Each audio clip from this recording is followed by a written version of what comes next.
Syedaralun, meski bahan bakar minyak atau BBM subsidi dan non-subsidi mengalami kenaikan, hal tersebut tidak berpengaruh terhadap harga sejumlah komoditas pangan di Banda Aceh.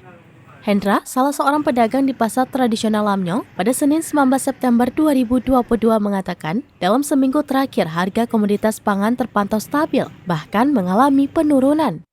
Seperti cabai merah, jika beberapa pekan sebelumnya mengalami kenaikan hingga menyentuh angka Rp80.000 per kilo, kini turun menjadi Rp55.000 per kilonya.